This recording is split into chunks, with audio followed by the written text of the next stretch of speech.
오늘 창세기 4장 1절 8절 말씀 가지고 제가 우리를 공격할 때 이런 점 은혜를 나누고자 합니다. 여러분 혹시 냄비 속에 개구리 이야기를 하시는지요?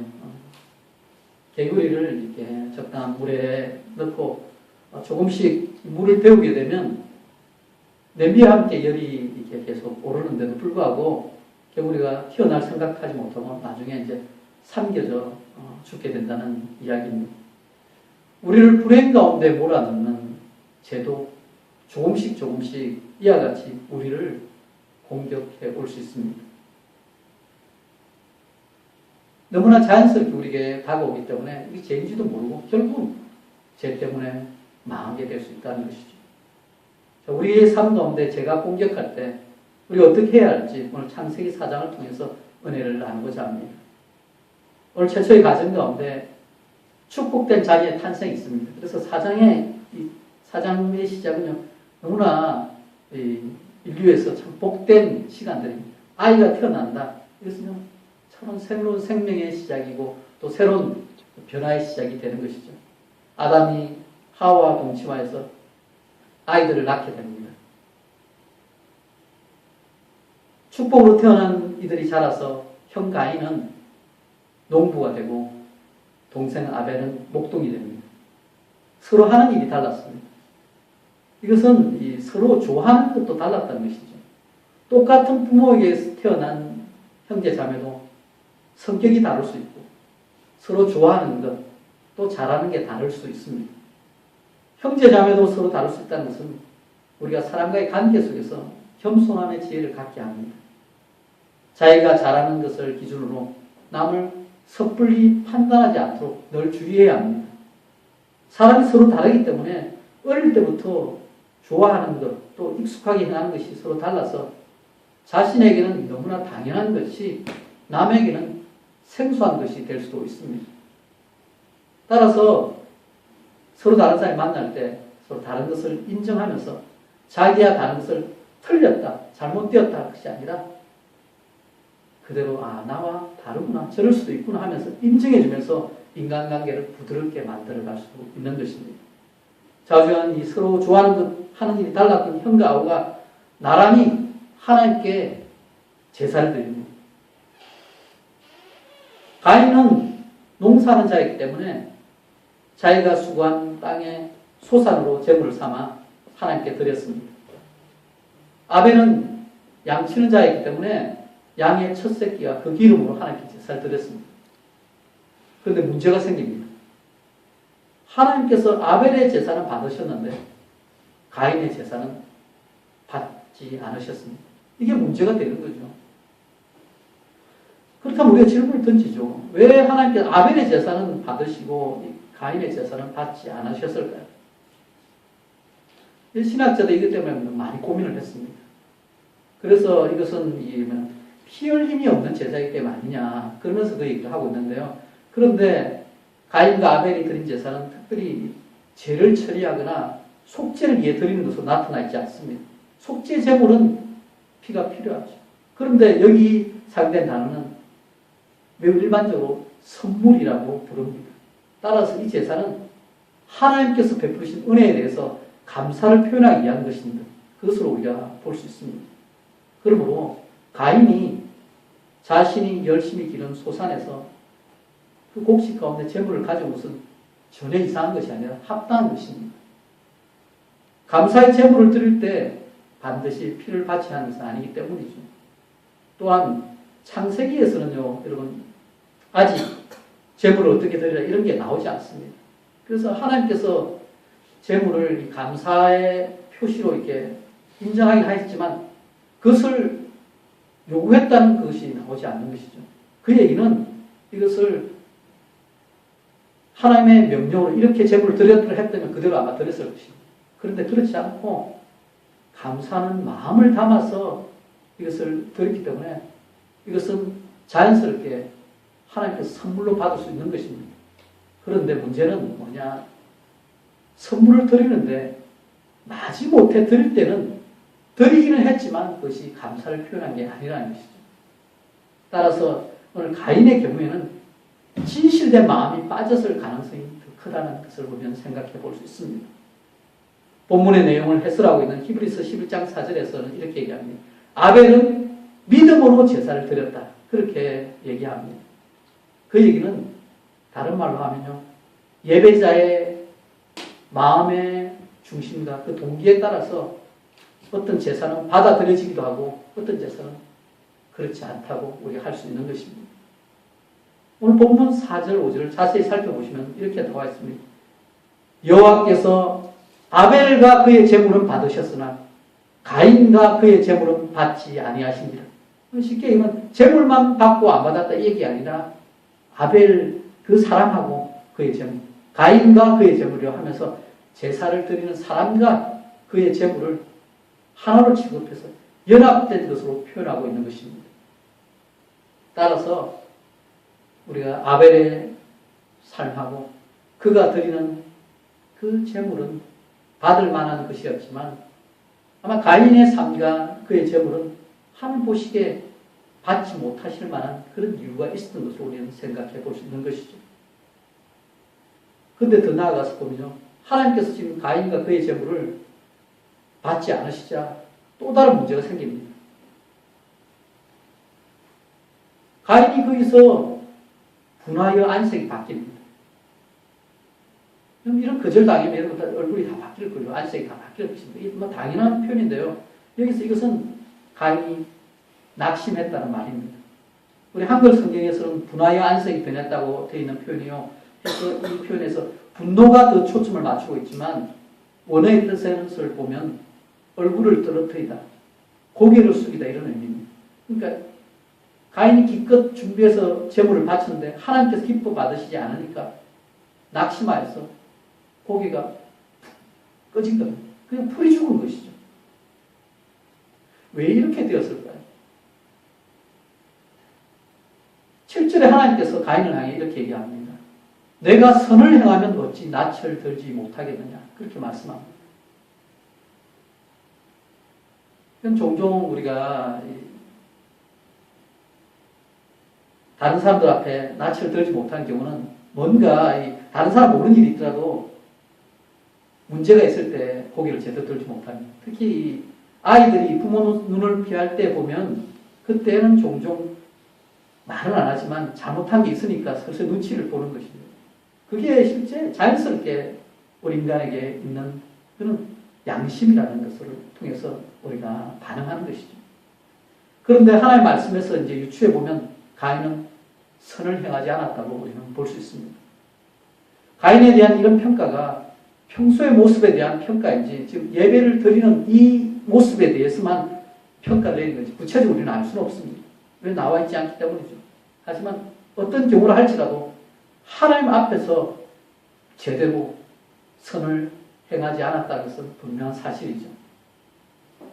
그런데 이 낙심한 가인에게는 선을 행하지 않음으로 말미암아 죄가 엎드리고 있었습니다. 선을 행하지 않았는데 죄가 그 가운데 공격하고 있었다는 것입니다.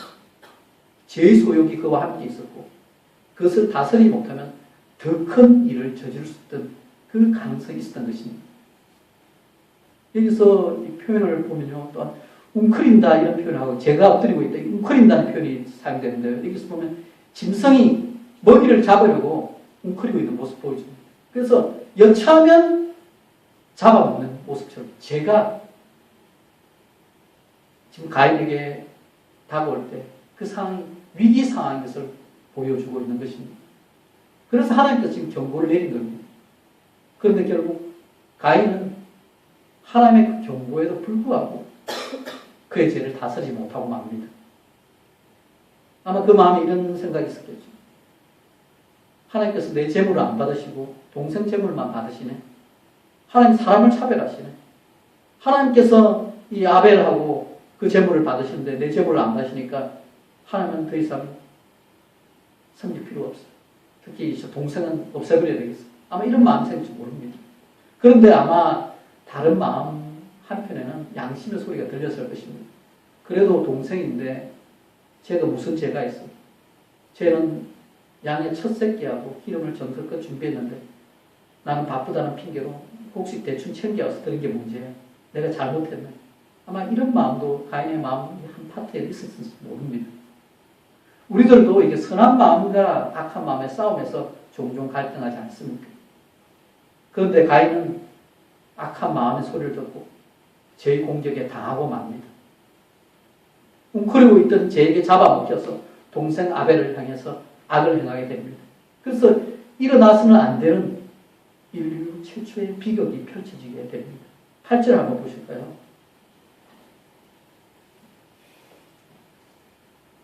8절에 이렇게 얘기합니다. 가인이 그의 아우 아벨에게 말하고 그들이 들에 있을 때에 가인이 그의 아우 아벨을 쳐 죽입니다.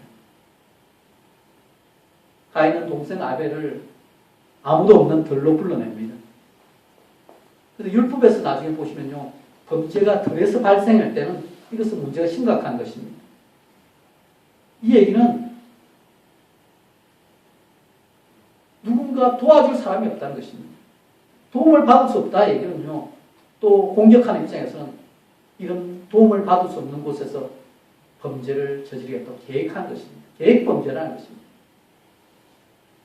특히 마지막 표현에 보면 그의 아우 아벨을 쳐 죽였다 이렇게 되는데 이 사용된 단어가 개인들에 의해서 잔인한 폭력에 대해 사용하는 용어입니다. 그러니까 여기 보면 감정과 이 모든 악함이 다 담겨서 그것을 다 동생에 쏟아부은 것입니다.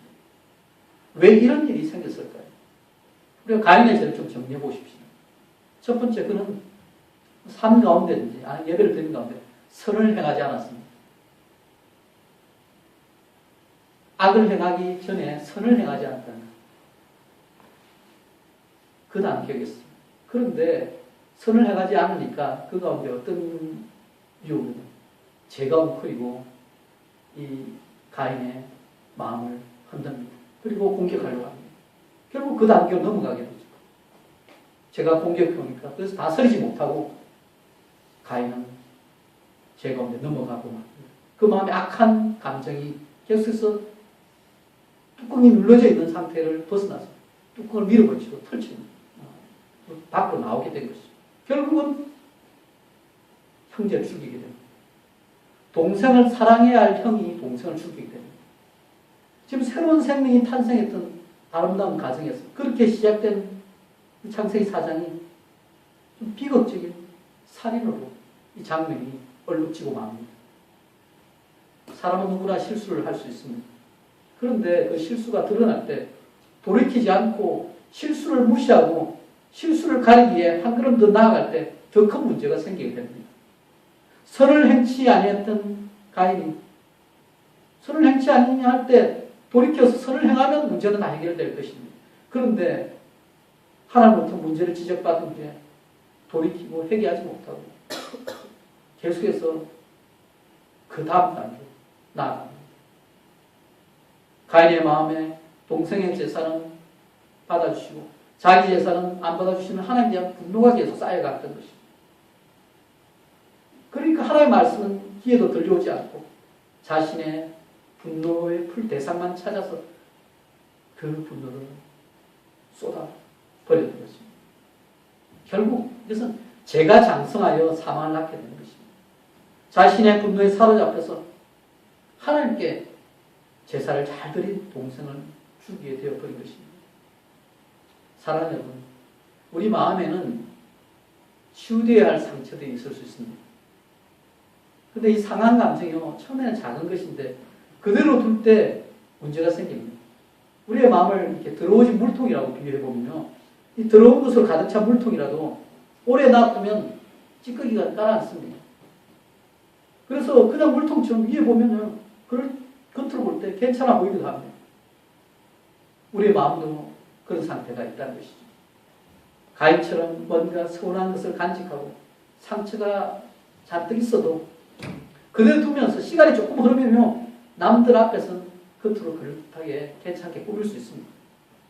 그런데 조금만 흔들어도 금세 다시 시커매져 버리는 더러운 물통처럼 우리 마음속에 가라앉아 있는 상처들은 틈만 생기면 기회가 되면 다시 올라와서 문제를 일으킵니다. 우리의 발목을 잡을 수 있다는 사실은 우리가 발견하게 된다는 것이죠. 우리가 그것을 기억하고 있어야 합니다. 오늘 가인에게는요, 동생 아벨에 대한 아마 시기 질투의 문제가 있었을 것입니다. 우리 가운데도 열심으로 자기 일을 하는 가운데 서로 비교하다 보면요, 시기 질투의 문제에 빠질 수도 있습니다. 그런데 이 시기 질투하고 비교하는 문제는요, 자신이 아닌 다른 누군가가 자기가 누리고 싶은 그 이익을 누리는 것을 고통스럽게 보는 것입니다. 그래서 이 마음의 문제에서 실제 고통이 찾아오는 것이죠. 거기서 나가서 나도 남들이 누리는 그런 것을 누리고 싶다는 마음이 탐심으로 발전해가지고 결국 잘못된 일도 행할 수 있습니다. 그런데요, 이 시기심이 아무에게나 생기는 것이 아닙니다. 여러 면에서 자기와 비슷한 조건에 있는 사람일 경우 시기심이 생기는 것입니다. 그 얘기는 가까이 있는 사람, 자기가 아는 사람이 자기와 비슷하게 생각했는데 자기보다 앞서 나갈 때 시기하게 됩니다. 우리가 다른 사람을 볼 때요, 또 주위의 사람을 볼 때 나는 다 안다고 생각하고 저 사람 나하고 다 비슷하고 생각하는데 결과가 다를 수 있습니다. 그런데 객관적으로 그 사람이 어떤 점에서 나와 다른지 또 어떤 점에서 나보다 더 잘 되는지 우리 그 차이점을 진짜 제대로 보지 못합니다. 오늘 본문에서 가인은 형제로서 똑같이 하나님께 제사를 드리고 나서 동생보다 못한 평가를 받습니다. 그 마음에 하나님에 대한 소란과 분노가 아마 생겼을 것입니다. 그런데 이게 이날 하루만 그랬을까요? 그동안 아마 조금씩 소란한 감정을 쌓아왔던 것입니다. 처음에 제대로 자신을 살펴보았다면 아마 이 결과가 달라질 것입니다. 오늘도 이런 상황에서 객관적으로 자신이 드린 제사를 평가했다면 하나님의 말씀이 분명히 귀에 들렸을 것입니다. 내가 제대로 살지 못하고 바쁘다는 핑계로 대충 예배 드리는데 하나님은 다 아시네. 다음에는 제대로 예배 드려야지 하는 마음을 가졌다면 얼마나 좋았을까요? 하나님 입장에서는 가인 자신에게 그런 평가를 내린 이유가 다 있을 것이라고 깨닫고 회개했다면 아마 인류 역사가 달랐을지 모릅니다. 그런데 가인은 하나님 얼굴을 제대로 보지 못하고 자신의 감정에만 충실해버립니다. 그래서 하나님께 대한 분노가 동생에 대한 시기질투의 화살로 바뀝니다. 사랑하는 여러분, 이렇게 인간관계에서 시기하는 마음, 질투하는 마음 생기고 또 제 문제가 생길 때 우리가 어떻게 해결해야 할까요? 다른 문제들과 마찬가지로 무엇보다도 우리 먼저 하나님의 주권을 생각해야 합니다. 하나님께서 우리 각자에게 그에 알맞은 재능과 능력과 영적 은사를 나눠주십니다. 그래서 이 모든 것을 주신 분이 하나님이라는 사실을 우리가 기억해야 합니다. 시기하고 싶고 질투하고 싶고 남들하고 비교하고 싶은 그 싸움을 싸워 이기려면요, 먼저 하나님을 떠올려야 합니다. 그래서 하나님과의 바른 관계를 유지하는 게 무엇보다 우선되어야 하는 것입니다. 하나님과의 바른 관계가 되어 있을 때만이 하나님의 음성을 제대로 들을 수가 있는 것이죠. 그때 순종의 능력이 생기는 것입니다. 하나님의 절대 주권을 인정하고 나서야 다른 사람과 자기 자신을 제대로 바라볼 수 있는 능력이 생기게 되는 것입니다. 하나님께서 우리 각자에게 어떤 영역에 또 어떤 능력을 줄지 정해 주셨습니다. 뿐만 아니라 우리에게 그 능력과 축복을 필요한 만큼 부어주셨다는 사실도 기억해야 합니다. 달란트를 우리가 비유 생각할 때 각자에게 능력껏 맡겨주신 것입니다. 그게 결코 적은 것이 아닙니다. 한 달란트도 20년치 연봉입니다. 주위를 둘러보면요, 다른 이들에 비해서 뛰어난 사람이 있습니다. 그런데 그 뛰어난 사람들과 비슷하다고 생각하지만 그러나 제대로 평가를 못 받는 사람도 있습니다.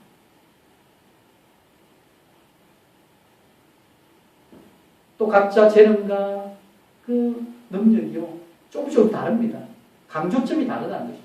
그에 따라서 어떤 부분에서는 그것을 통해 인정받기도 하고 어떤 부분에서는 약간 모자란 부분 때문에 평가, 절하받기도 합니다. 그런데 이 모든 것을 생각할 때요, 가지각색의 그 능력과 달란트 가운데 이 모든 것이 하나님께로부터 와서 또 그것을 통해서 완벽하지 않은 사람들의 평가를 받는다는 사실입니다. 그 사실을 기억해야 합니다. 하나님께서는 온전히 주셨는데요. 사람들의 평가가 다를 수 있다는 것입니다. 따라서 그 가운데 하나님을 원망할 것이 아니라 또 그 가운데 우리가 이 주위 환경을 탓할 것이 아니라 내게 주어진 내 상황에서 감사함으로 내가 할 수 있는 영역을 감당하는 게 되는 것입니다. 하나님께서 때로는 이 사람을 높이고 또 저 사람을 낮추십니다. 여러분 억울하시겠지만 이것이 하나님의 마음대로 하나님의 마음이세요. 이 사람의 절대 주권입니다. 그래서 우리 신앙생활 할 때요. 인간관계 속에서 갈등을 일으키는 많은 요소 중에 하나가 비교하면서 남들과 비교하면서 시기질투하는 문제가 있는데 거기서 하나님의 절대 주권을 인정할 때 많은 문제가 해결됩니다. 그래서 사람들과 비교하면서 다른 사람을 공격하기 시작할 때 그것은요 결국 하나님을 공격하는 것이 되는 것입니다. 하나님 앞에서 우리 위치를 망각한 채 하나님의 주권을 무시한 채 우리가 모든 것을 내가 생각하는 방식대로 해결하려고 하는 것은요 심각한 문제가 됩니다. 결국은 이것은 자기 자리를 지키지 않는 문제가 되는 것이죠. 사랑하는 여러분, 우리가 이 모든 관계 속의 문제에서요 특히 우리가 예수 믿고 또 신앙생활을 할 때 우리 신자들과의 관계에서 기억할 사실은요 우리 그리스도 안에서 한 몸을 이루었고 우리는 서로 지체가 되었다는 사실을 기억해야 합니다. 각자의 몸에서요 역할이 다른 것입니다. 각 지체가 서로 연결되어 있듯이 우리는 각자가 서로 다른 위치에 있을지라도 서로 연결되어서 서로 한 몸을 이루고 있다는 그 의식을 가져야 합니다. 형제라고 생각할 때요 형 없는 동생은 존재하지 않습니다. 동생 없는 형도 존재하지 않습니다. 형제라고 하면요 같이 있어야 합니다. 마찬가지죠. 자매라고 할 때 동생 없는 언니 없는 동생은 존재하지 않습니다. 다른 관계에서 마찬가지로 사람과의 관계가 이루어지기 위해서는요 다른 사람이 있어야 합니다. 그런데 서로 함께 있도록 함께 지내도록 그 가운데는 하나님의 섭리와 계획이 있다는 사실을 우리가 기억해야 한다는 것이죠. 공동체를 이루어갈 때 꼭 기억할 사실은요 서로 다른 사람이 있을 때 공동체가 건강해진다는 것입니다. 진짜 사랑하는 가족보다 더 건강한 공동체를 이루어지는 방법은요 다름에도 불구하고 서로 하나 되어 만들어가는 그 가운데 있습니다.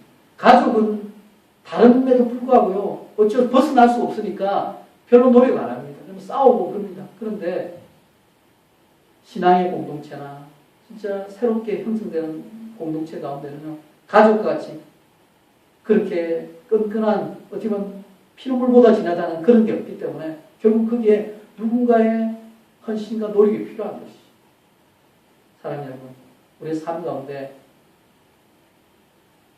모든 일이 하나님 손에 달려있다고 하지만 그러나 각자에게 하나님께 맡겨주신 위치의 역할이 있습니다. 그 얘기는 우리가 그 가운데 감당해야 할 책임이 있다는 것이죠.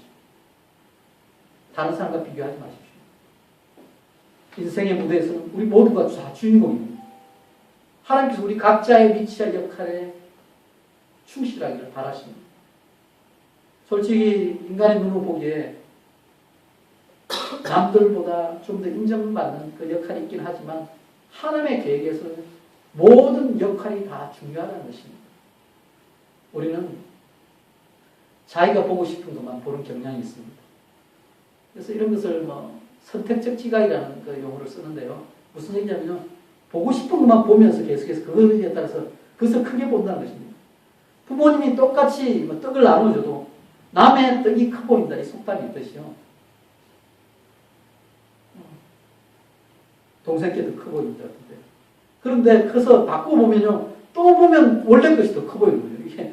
그게 심리적으로 이상한데 실제는 우리의 마음 가운데 벌써 문제가 있는 것입니다. 쓸데없는 걸 우리가 싸운다는 것입니다. 사랑해요. 하나님께서 여러분을 사랑하십니다.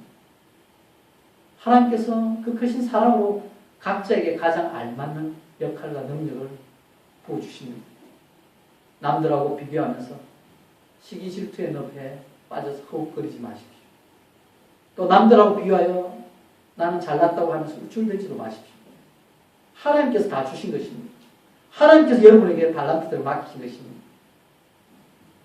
혹시라도 많이 맡은 자는요, 하나님께서 많은 것을 찾아주실 것입니다. 그래서 각자의 자리에서 주어진 대로 최선을 다하여 하나님의 기쁨이 되는 것이 우리 각자가 할 일입니다. 각자의 자리에서 벗어나서 더 나아가면요, 제가 우리를 공격하겠습니다. 죄에 사로잡혀서 만사를 자기 뜻대로 하려고 하는 사람은요, 온갖 문제 속에 들어가게 됩니다. 오늘 가인처럼 말이죠. 어떤 사람은 자기가 모든 걸 결정해야 되는데 상대방이 이의를 제기하거나 또 그러면요, 화를 냅니다. 자기 뜻이 쉽게 이루어지지 않으면 상황을 조작해서 불리한 방법을 쓰기도 합니다. 거기에서 이제 제가 더 자라가게 되는 것이죠. 하나님께서 우리에게 이런 이기심이 있는 걸 압니다. 죄의 문제가 있는 걸 압니다. 그리고 우리에게도 죄의 유혹이 늘 공격하는 사실을 알고 계시기 때문에 오늘 제가 너를 원하나 너는 죄를 다스릴지니라 하고 하나님께 말씀하신 것입니다. 이 얘기는 분명한 사실을 얘기하고 있죠. 제가 우리를 원하고 공격하는데 그런데 우리가 다스릴 능력이 있다는 것입니다. 하나님께 그 능력을 주셨다는 것입니다.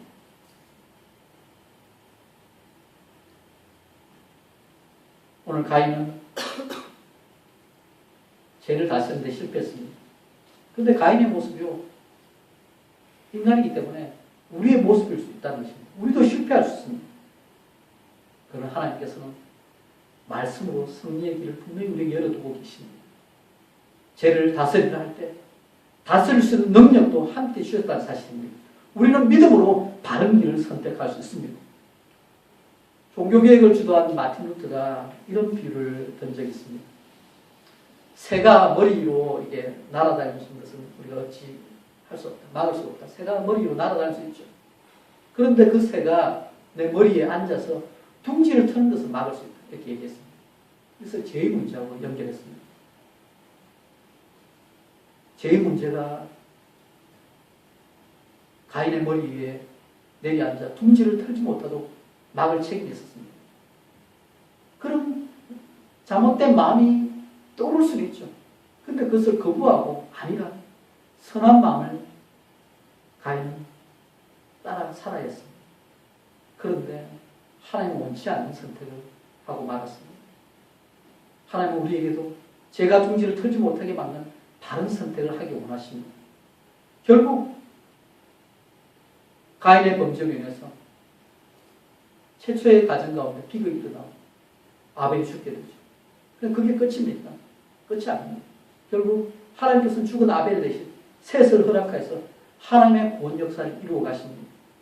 그래서 구원의 역사 가운데 아벨 대신 죽은 셋을 통해서 그 때를 잇고 이어서 우리의 구원자 예수 그리스도가 이 땅에 오신 것입니다.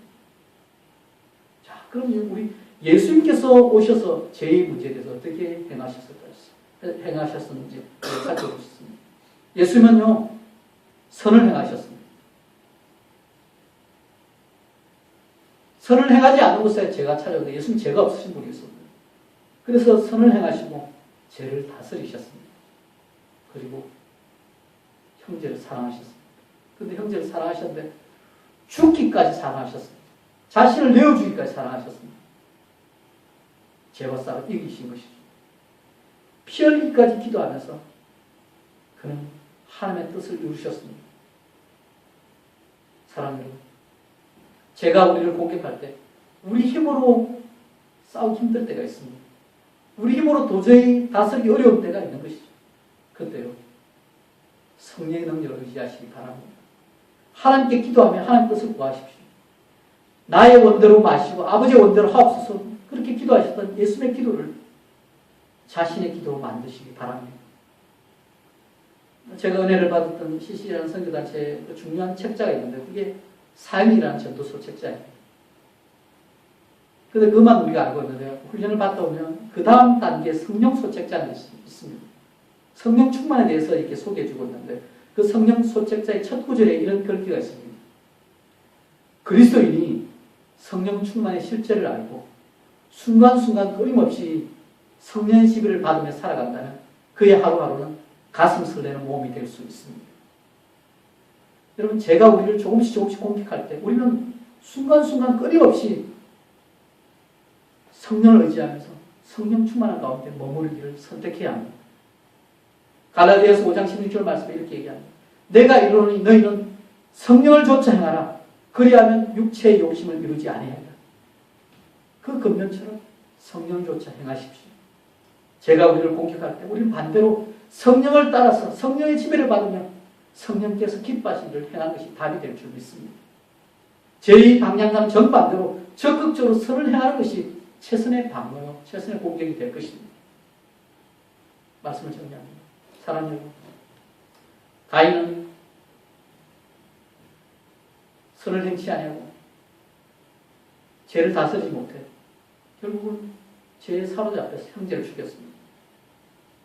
그러나 예수님은 늘 하나님과 동행하면서 선을 행하시고 죄를 다스리시고 형제를 사랑했습니다. 그 사랑은 모든 이들을 위해 자신을 드리고 십자가를 지고 죽으신 그 사랑입니다. 우리는 어떻게 살아야 할까요? 오래전에 갈라디아서 2장 27 말씀을 계속해서 반복하며 묵상하며 고백하고 있는데 그 말씀을 기억하기 원합니다. 내가 그리스도와 함께 십자가에 못 박혔는 그런 적 이제는 내가 사는 것이 아니오 오직 내 안에 그리스도께서 사시는 것이라. 이제 내가 육체 가운데 사는 것은 나를 사랑하사 나를 위하여 자기 자신을 버리신 하나님의 아들을 믿는 믿음 안에서 사는 것이라. 내가 죽고 그리스도께서 우리 안에서 사시게 될 때 제가 우리를 공격해도 이길 수 있는 것입니다. 이번 한 주간 여러분 하나님께서 싫어하실 만한 것, 제가 될 만한 것 여러분 한 가지 좀 떠올려서 그것을 제거해 보시기 바랍니다. 또한 이 한 주간 하나님께 좋아하실 만한 일, 하나님의 뜻 한 가지를 여러분 삶 가운데 좀 기록하시고 그대로 행해 보시기 바랍니다. 여러분 맺고 있는 관계 속에서 서로 하나님 원하시는 그런 친밀한 형제 자매 관계를 회복하시고 서로 아껴주고 세워주는 지체의 관계로 새롭게 세워가시기 바랍니다. 이 한 주간도 육신의 소리를 따라 행할 것이 아니라 성령의 지배를 받으며 주님과 동행하면서 가슴 설레는 하루하루를 보내시는 저와 여러분 되시기를 예수 그리스도 이름으로 축원합니다. 아멘.